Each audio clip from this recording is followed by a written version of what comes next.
that they are. I guess I can re-say that because we just started recording. So the reason that these were framed the way that they are is because of alignment to the strategies document. And while, you know, Joelle's comment is absolutely fair, and it's what I commented on in the message, that there is no alignment to what the team has moved away with from this in the workshops. It's still 100% aligned to how it is presented in the strategies document here. And so, you know, I just wanted to surface out for the team so the team could decide how they wanted to move forward. Is it about revising part A of the strategies document to reflect the way it's being talked about in workshops? Is it about going back to this in the workshops because this is what the strategies are? Is it being okay with that misalignment? Like, I think the team needs to be the ones to decide this. Sorry, Christina. Christine, go ahead. I hear you. One of the things, and Sandlin, you can correct me if I'm wrong. One of the things I thought I heard from our external experts was that they thought that biases needed to be fundamental to the workshops. In fact, they wanted discussion of bias and its effect on all parts of the workshop. Am I wrong about that? Am I misremembering that? So early on, right, and I'm looking at Kenda and too as well, I think early on we really were thinking about bias, and then it became really hard to get through, right? And so I don't know if maybe it has changed, because I think early on, absolutely, we were all about bias, but then it got like there was some weird stuff that happened when we started to bubble up bias, and we had some weird responses. And I wouldn't say that we don't want bias, but I think we have backed off on making that a huge piece. But I'm going to look at Kenda to see if you have the same impression I do. I just joined. I am so sorry. I just joined just a couple minutes, so I think I missed the first set of comments. Can somebody refresh me really quickly? So Susan is trying to, there have been comments in terms of the suggested revisions to the workshop objectives and outcomes. The very first one, outcome 1A, deepened understanding of the effect individual bias has on perpetuating systematic opportunity gaps. This is reflected in the strategies document.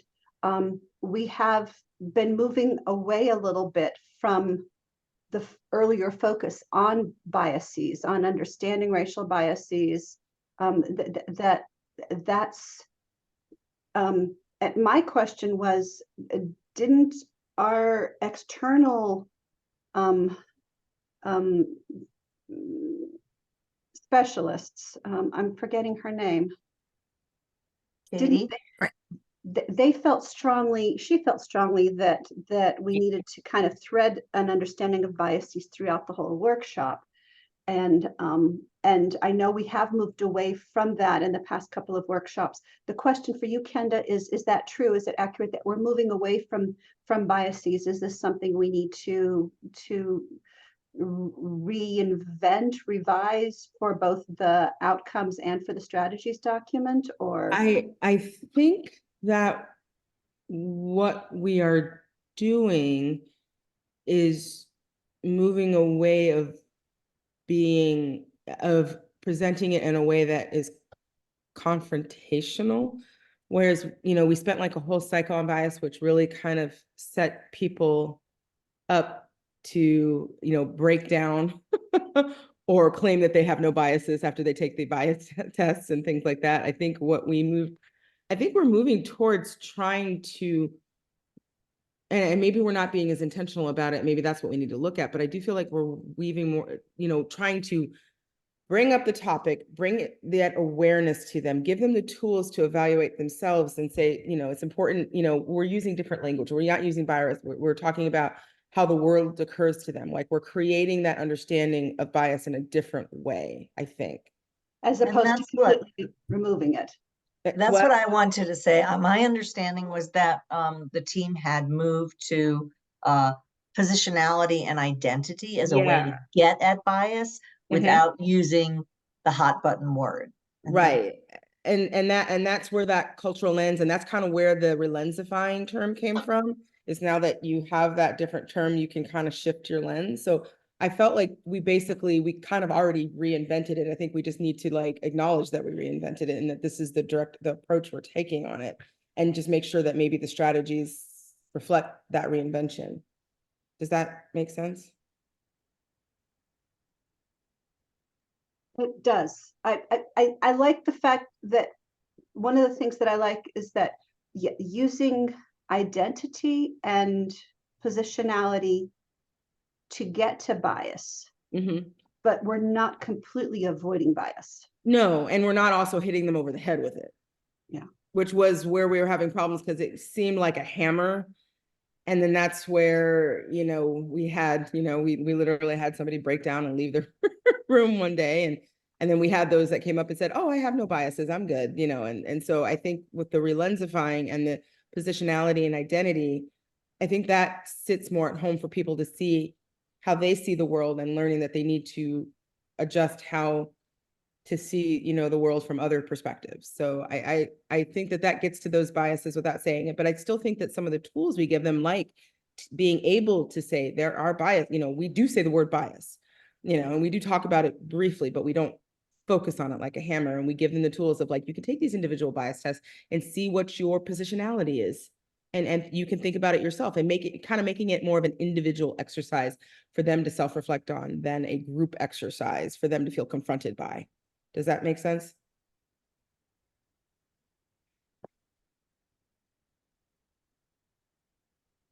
So from an evaluation perspective, in designing the specific, sorry,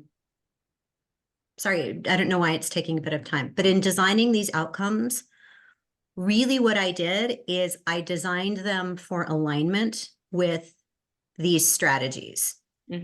And right now, I think what that says to me is that where the team wants to be and is in terms of talking about them is not entirely yet reflected in this strategies document.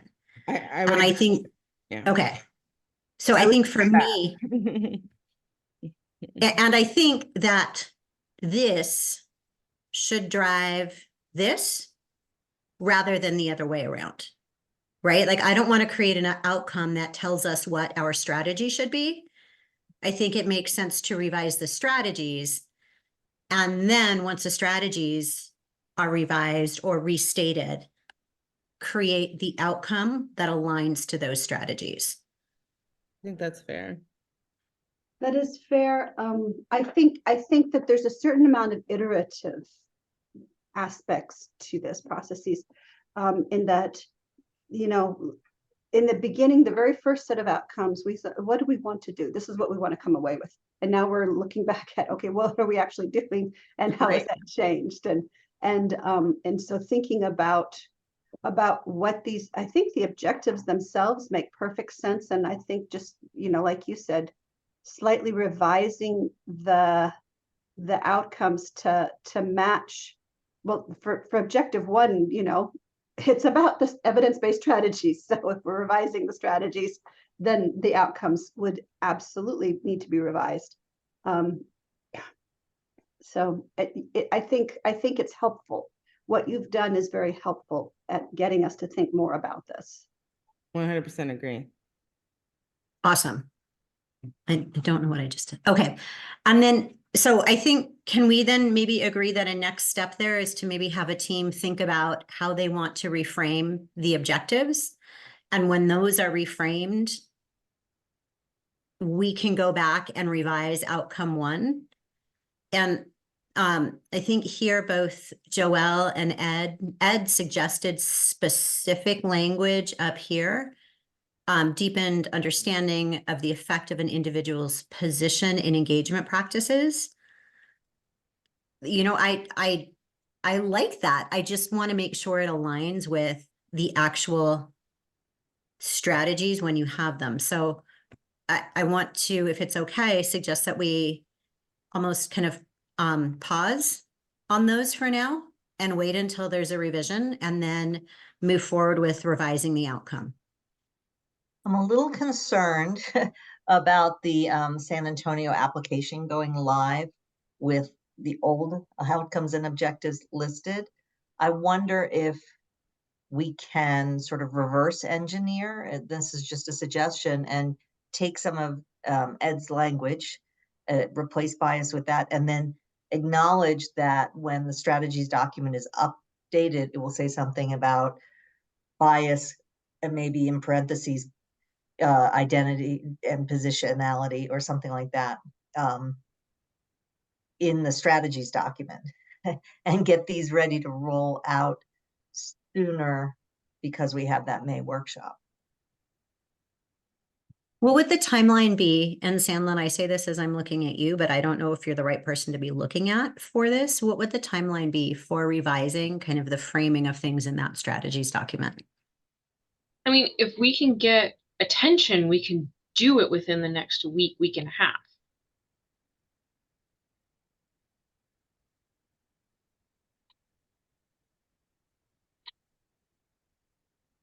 What does that mean to get attention? Who would you need included in like kind of? Like, I can start to reframe it, right? But I'll need to be able to get feedback from kind of ReaCH core members, right, of the team to be able to say, yes, this is what we want. I mean, I wonder as I look, I don't know, Christine, should I just try and call a meeting to try and get it done in real time later this week? I Is that even think a a feasible meeting thing? might be the most effective way to do it, assuming that people can, that we can find a time where the people who are most likely to have strong input or individual ideas to contribute are Ed and Kenda and me, because the three of us are the most outspoken on the team. Alexandra might also have some input. I don't know that Amy would join us, so I'm not worried about Amy. Yeah. Okay. Let me Andy, yeah. I'm sitting here looking at the strategies document. And under that part A, and it says, my point is, I don't think it will be such a heavy haul to do this. Because if you read that paragraph, bias, and if the trigger here is using the word bias, and it says reflect and understand your own racial biases, then the whole paragraph is about positionality.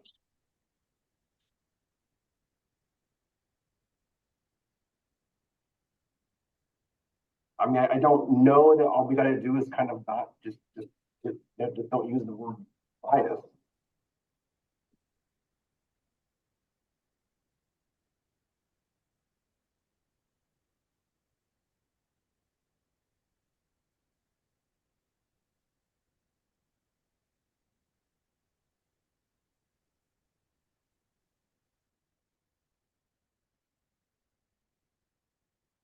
So Andy, when are you planning to send out the San Antonio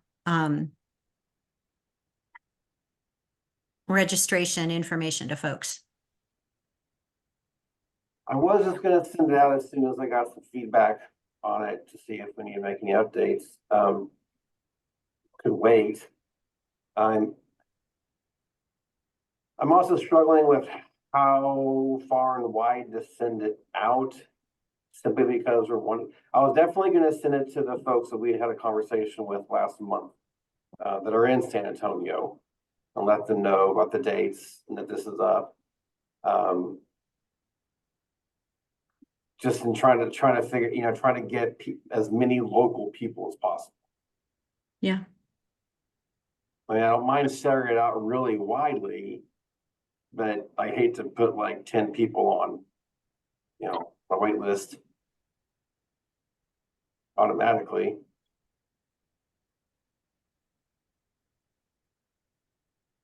And the tentative dates for that workshop are 8 weeks from now. So I think they're, don't you usually want to get it out about now? Yeah. So, I mean, there's a couple of approaches we can take. You can just send the objectives for now, because those are, I think, clear and agreed upon. We can put in a placeholder, the one that Ed suggested for outcome A, and then change it if and as needed. Or you could wait, for a bit of time to communicate the objectives and outcomes. I think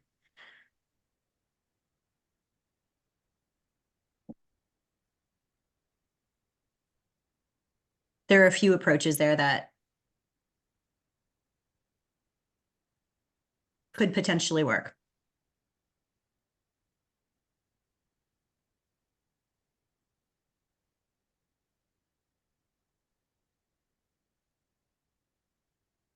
Kenda, you're on mute. Are you sharing with us? No, I'm yelling up at my Okay. kid up there that's asking me a question.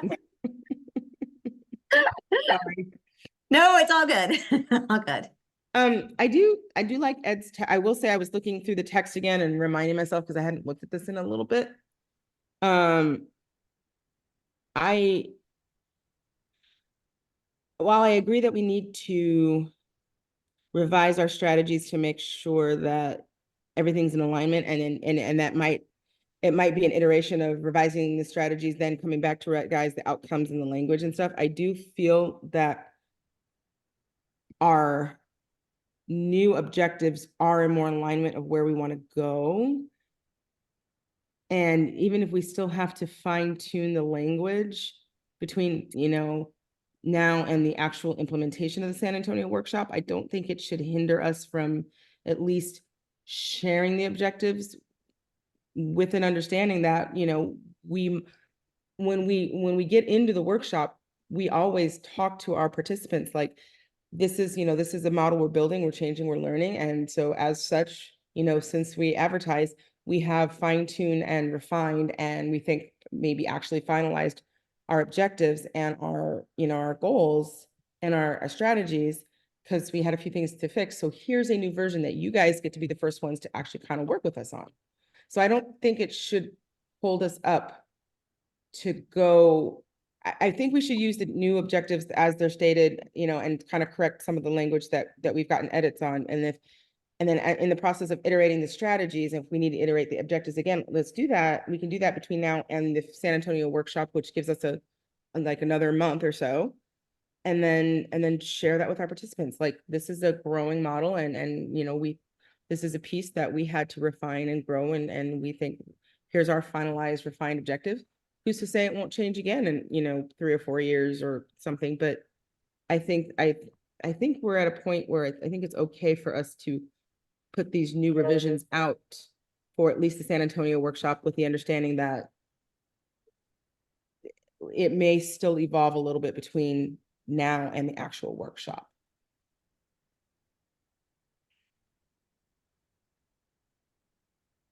Okay, I'll shut up now.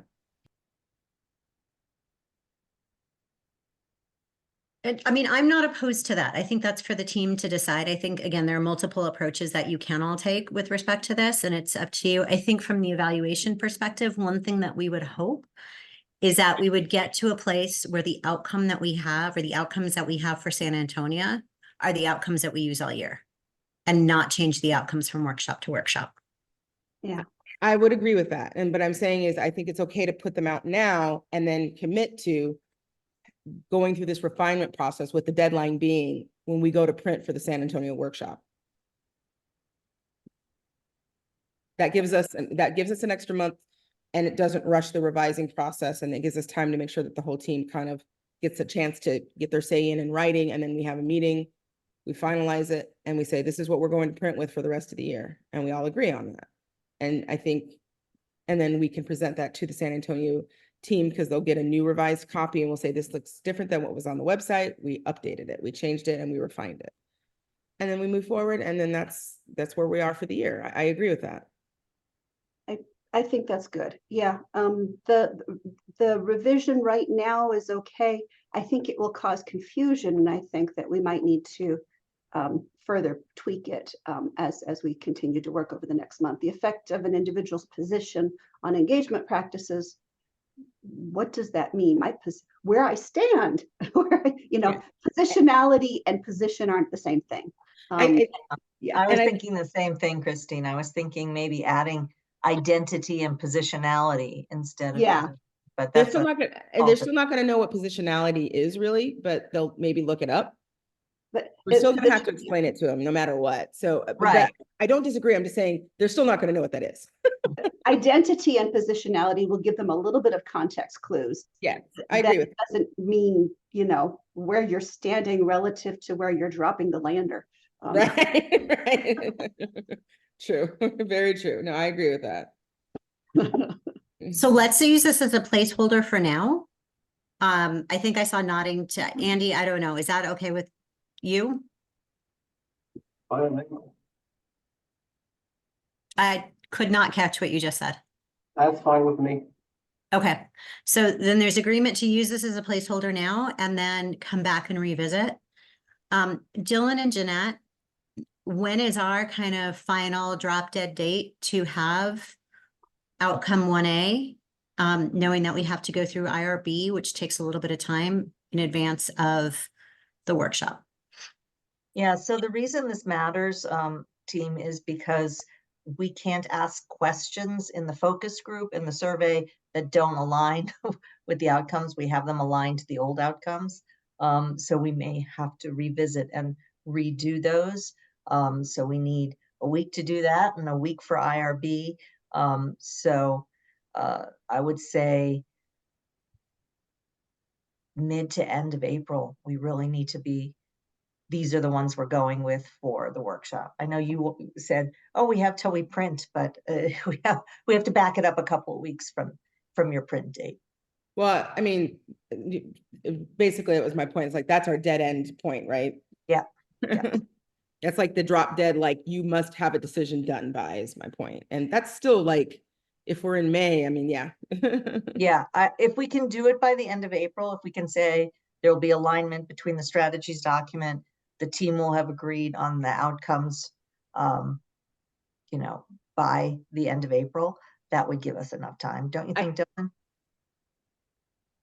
Yep, I think so. That's what I was thinking when I was looking at the calendar.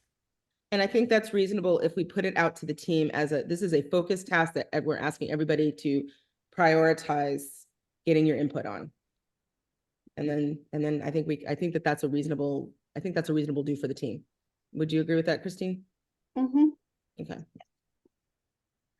So there was one other comment, conversation between Joelle and Ed, and it was with respect to this word here in outcome 1C. Joelle suggested leverage. Ed preferred elevate. What does this team think?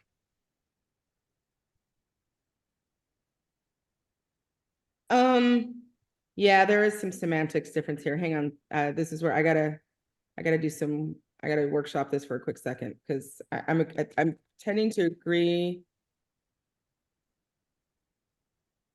Yeah, I think I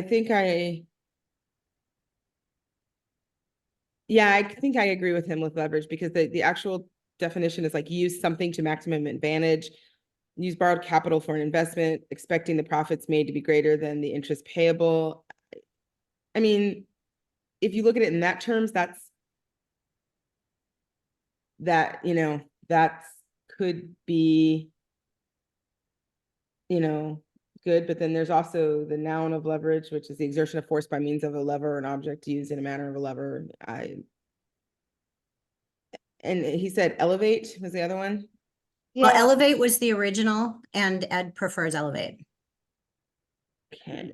Leverage is what we used in the strategies document, but yeah, the point often when we're leveraging something, unless we're leveraging something that's ours, that belongs to us, if we're leveraging something that belongs to somebody else, that could be exploitive. So yeah, that's what I'm looking at. I was just trying to think. I mean, I think the other word that comes to mind is appreciate, right? But I like elevate because I think it embeds this idea of appreciate. right? And kind of lifts it up, right? So I mean, and lift is one of those. Boost, lift. I'm looking at synonyms. yeah. Lift, lift, promote, maybe promote. Let me, I started with recognize, just so you all know, and then I got to elevate because I wanted it to be more than recognize. And I'm wondering, as I look at this, could it just be deepened understanding of audience assets and take out the verb phrase there? Just because as I'm thinking back to last year, I think that we would have gotten a lot of feedback. Well, we talked about audience assets, but not really what to do about them. You know, we didn't get specifics about how to use or elevate or leverage audience assets. So I wonder if it's just deepening that understanding that there are assets in any community that should be considered. but is that true? I mean, because I felt like, at least in Puerto Rico, I felt like there was a lot of, I wouldn't say use, the word that just came to mind when you were saying that now is utilization. Like, because the assets are something that we want to capitalize on, right? To help the engagement. So maybe utilization or capitalize, I don't want to say capitalize, but I mean, that's basically, we are in some ways utilizing their assets to create the engagement. So I feel like there is still a verb there somewhere. I just don't know what the right verb is. Maybe it's engage, right? Or right.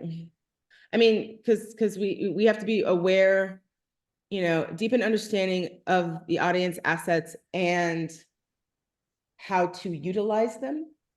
So the reason that I avoided utilize is because practice planetary science is objective 2, Mhm. right? Objective 1 aligned to the strategies documents is about recognizing them, but also about knowing how to, it's one thing to recognize them, but like you said, Kenda, you also have to know what to do with the things that you recognize. Right. And it's not just enough to recognize them. Mhm. So elevate to me got to the idea of like how to, without actually going into now I'm using them, which is what you're doing here with the implementing, right? You're designing and you're implementing, which is part B. Okay, that's fair. I think I'm fine when I look at the synonyms, because I'm just looking at, yeah, leverage does have some self-beneficial characterization. So I kind of agree with not staying away from that. But I mean, like I said, elevation, here's the synonyms, you know, raise, lift up, raise aloft, buoy up, appraise, hoist, you know, ennoble, that's an interesting one. Promote, advance. I think that, I mean, are we trying to elevate them for other people? Are we trying to, is the goal to have them, is the goal for them to have a deeper understanding of how to elevate the audience assets for themselves? Or is it elevate it for others? I mean, because